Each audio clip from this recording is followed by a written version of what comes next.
Well, hello there. So the last video was insert name amount of time here, long ago. If you want to know what I've been doing during that time, well, I've been getting on with my life, haven't I? Then why are you making another video, Trevor? Because I'm incredibly bored. Why do you think? Anyway, the last video I made, I wasted 20 minutes of your time by talking shit about one of Netflix's latest turds. No, not that one, but believe me, we'll talk about that one, hopefully by the time I have my first sexual encounter. And if you think you wasted 20 minutes of your life watching that, how the fuck do you think I feel? 3 cocking months I took to edit, roughly the same lifespan as your average meme. But quickly I returned to the point, which is I thought I'd try a different method of video making, which will hopefully be less painful than last time. But what the hell, so for a laugh, I decided to make a review of one of Marvel's turds that came out this year. And I have to say I was hard picking one of the 4 uninspired Disney-ified trollops that came out this year. But you already know which one to pick, so let's unzip our pants and start pissing all over Shang-Chi and the Legend of the Ten Rings, shall we? When it came out, I found myself watching it 3 times. Not because I liked it, oh dear me, no, we're not even near that category. The first time I saw it was because, well, it's a Marvel movie. By law, you're meant to see every single one of these bloody films, otherwise you have no idea what's going to happen in the next one. The second time was because I was bored and needed a way to distract myself and get my second vaccination. And the third time was with my family because I was really bored and I wanted to see how the target audience for this trollop would react to this particular trollop. Them being young children and adult children who wouldn't be able to appreciate films with originality and artistic vision behind it unless it came up to them wearing a fucking Spider-Man mask. And the result was about what I expected. They loved it unconditionally and thought I was a grunchy old critic for daring to have a mind of my own and pointing out its many flaws. But to be fair, this was my little brother. He's only young and stupid. His tiny brain can't seem to comprehend all the flaws behind all the colourful and painfully fake CGI, as well as the childish jokes that seem to fester in Shang-Chi and the Legend of Zelda, which is all the more damning when you consider that this film was trying to be an Asian martial arts film on par with Enter the Dragon or Crouching Tiger, Hidden Dragon. The title might as well have had the word dragon in it because the Legend of the 10 Braces is never actually explored, which might as well segue us onto the plot, and I think I shall do that very thing. Brace yourself for this. The plot concerns a guy named Sean who lives out his days driving cars, playing karaoke, and getting dog-buggered with his, in inverted comics, female friend, until his dad, who's a crime boss for a secret organization that's been shaping the course of history, a narrative device that you've never quite seen before unless you count Captain America the Winter Soldier, Black Widow, and more recently, the Eternals, wants a necklace that his dead wife gave to Sean and his sister that will show him the pathway through a magic forest to another Pokemon where his still dead wife is calling to him from behind a magic wall that can only be brought down by the power of 10 onion rings, and oh, Jesus Christ! This plot is way too fucking complex and way too fucking predictable. How do you think this all ends? With a climactic one-on-one Pokemon fight? Actually, technically that does happen. This is Marvel for fuck's sake. There is predictable as the sun rising in the east and letting you know it's wank o'clock. Nothing new is brought to this table except for some pointers in how you should not structure your $300 million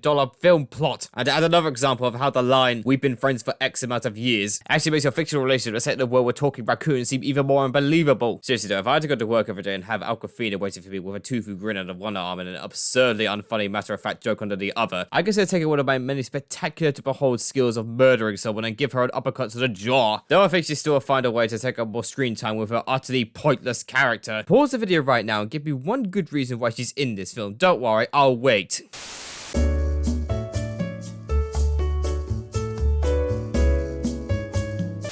Couldn't think of anything? Neither could I. Well. I suppose I would talk about Sean himself, him being the namesake of this film and all. But then again, this is a Marvel film, so you fill in the blanks. His blank was killed when he was a child, so he got blank abilities so he can blank those who wronged him. He also has a blank he needs to protect, and he has a nemesis who's also his blank that's now trying to kill him.